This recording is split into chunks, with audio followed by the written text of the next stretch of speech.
I've always been a little bit obsessed with understanding how the natural world around me works.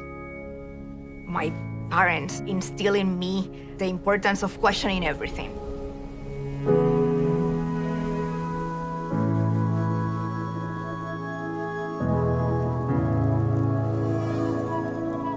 My father used to always ask me about things that he would observe in daily life. Can you figure out how this works and explain it to me? And I think like that inquisitive nature might be why I chose science.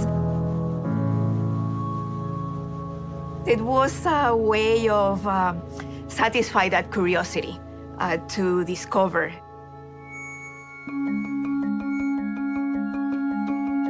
We find ourselves in a moment of enormous potential in our technology, but also extraordinary challenges that it would be hard to overstate how deep and profound they are. On one hand, if we just think about the challenges that the world is facing in sustainable development goals, like water, poverty, food, healthcare, and climate. Climate change is also my upbringing. I came from a developing nation where I have seen the impacts of climate change. And we are all witnessing the impact of a global pandemic and the realization that, it will probably not be the last one. We didn't have the luxury of decades to solve that. We needed to find a solution fast. In healthcare, it takes 17 years on average between the time when scientifically we know that something can work to the time when it's available for use. And we are just building knowledge so quickly, it's become very difficult, almost impossible for even scientists to keep up. If we can compress the time to discovery, we can find solutions to some of the most pressing challenges that we're facing today. Those are daunting, massive challenges, and without accelerating the rate at which we discover solutions, there is no path to be able to address these fundamental challenges. We really don't have much time to waste. IBM Research is a community of scientists, engineers, and designers of all sorts of disciplines. We have mathematicians and physicists and chemists and experts in AI and quantum. And we come together to create and imagine new ways to process information and generate the next advances in computing.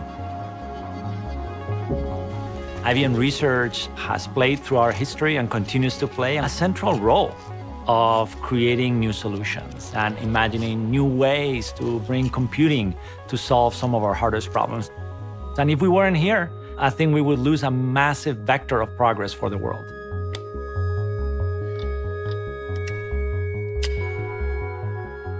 I'm Dario Gil. I'm Senior Vice President at IBM, and I am responsible for all of the research activities of IBM worldwide. I'm Zaira Nazario. I joined IBM Research because I wanted to make quantum computing a reality. We need to pull together the power of all these new technologies that are emerging. And the moment we find ourselves is the convergence of not just one technology, but three technologies that are going to alter how we practice science and how we develop technology. I like to summarize them as bits plus neurons plus qubits. The world of bits is the digital world, the computers that we all know.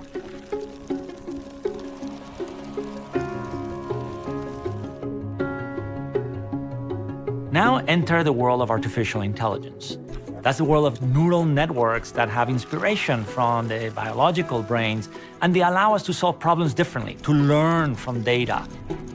And then enter the third element of the equation, the blend of physics and information, the world of qubits. Which is the promise of quantum computing. All combined together. With that purpose and focus to discover faster. Our objective is to accelerate the rate of discovery by a factor of 10x. So we want something that would have taken 10 years to do in 1 year, or something that cost 100 million to do it in 10 million.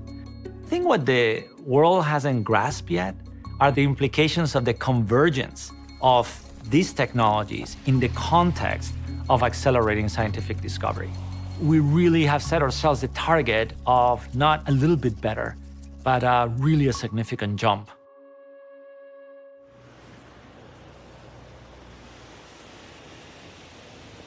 We have hybrid cloud. We have quantum computing that's on the horizon. There's a lot of progress that has happened in AI.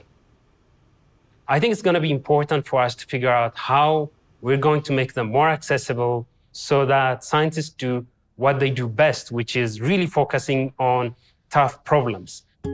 My name is Solomon Asefa, and I'm a vice president at IBM Research. I lead strategy related to climate and impact science. Ultimately, the vision that we have is how do we develop the tools, the framework, and the hybrid cloud-based platform so that it's accessible for someone with just a computer and an idea.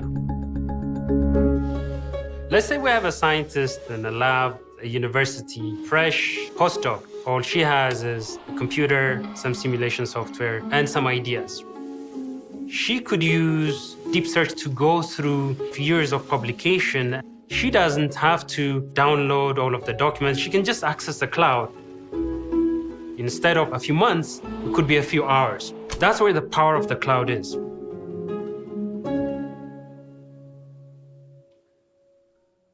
AI is a very important and powerful capability that allows us to harness data in new ways to achieve tasks that were previously impossible. So one of the key things that our teams at IBM are working on are AI technologies that can ingest scientific articles. And essentially the computer, in some sense, is reading those articles. And that trains AI models to help advance the scientific process. The role of the computer here is really to augment human capability. My name is John Smith, and I'm a research scientist at IBM. A team at IBM Research used the tools of accelerated discovery to speed up the process of designing antimicrobial peptides.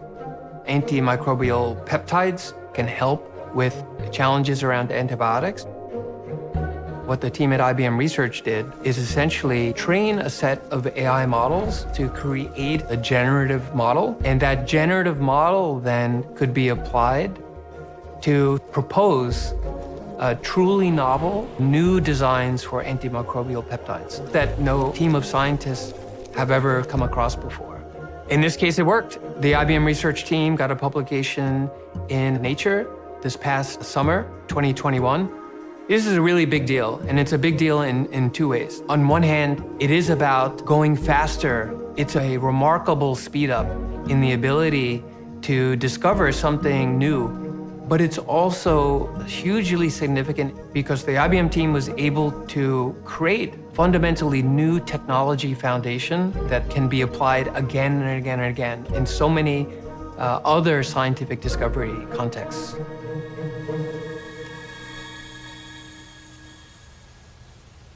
If you want to model nature, if you want to understand like how chemistry works and physics work, you should build machines that work like nature. And that's really a core element of the story of quantum. Quantum computing is a completely different paradigm of computation. And we are accustomed to what we call classical computing, using zeros and ones to process information. Quantum computing does the processing of information and manipulates information in a completely different way. You want to design a better molecule, let's say a better lithium chemistry to build a better battery to electrify transportation. You either experiment, you try theory and computation to make calculations, but with quantum, because it's designed to work like nature, you can actually calculate it with a totally different level of fidelity. That's its power. It brings something which is just mind-blowing to the space. It is not just faster, it's just a completely different paradigm. And you need to understand how it can benefit you, the science that you do, or the operations in the business that you conduct, and start preparing. Because that's the revolution that's coming. You can solve problems using quantum computation that are intractable, that you cannot solve, even with the most powerful classical computers. Quantum is a promise of what the future can be.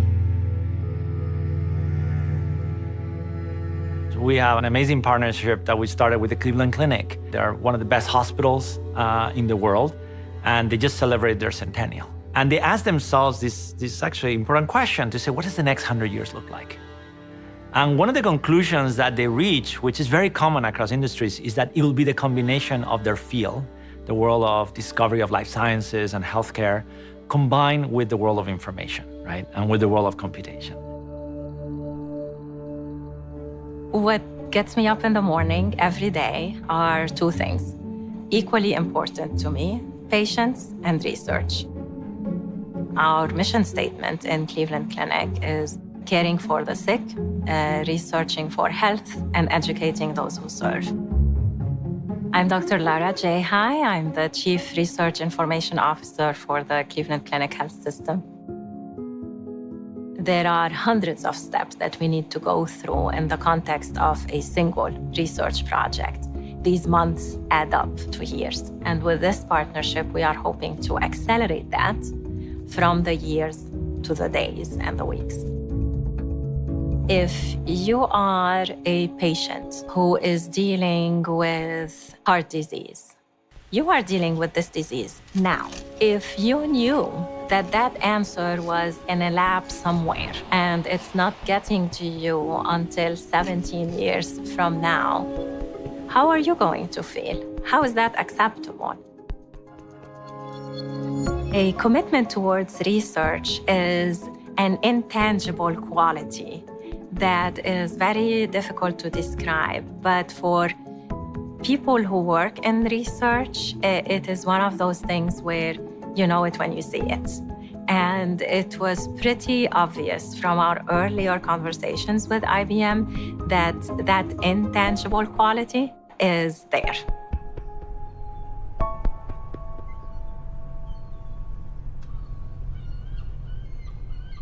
Science is a creative process. It's about imagination. It's about being able to navigate a discovery space or a design space that is practically infinitely vast. So it really requires a flash of insight, some imagination, some creativity, the ability to land on something that is novel, maybe surprising even, which is at the heart of what scientific discovery is about. That discovery mindset can be used in the world of business, in the world of policymaking, new areas of problems that may have absolutely nothing to do with science. But the act of creativity, as an element of the scientific process, is the act of imagination, the act of hypothesis generation.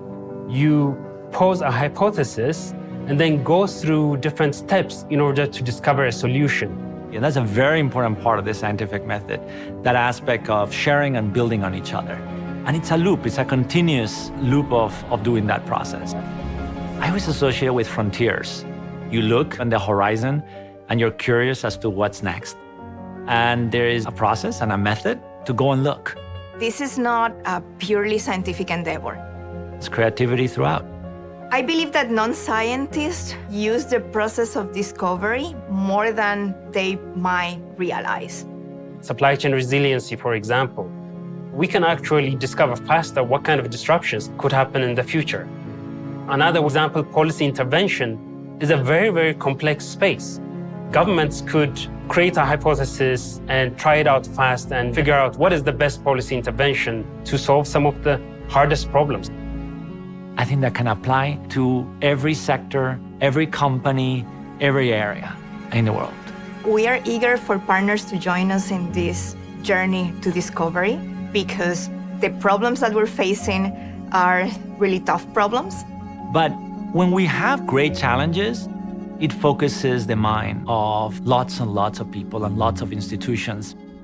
We need all the help we can get. The willingness to experiment, to try out different solutions, different paths.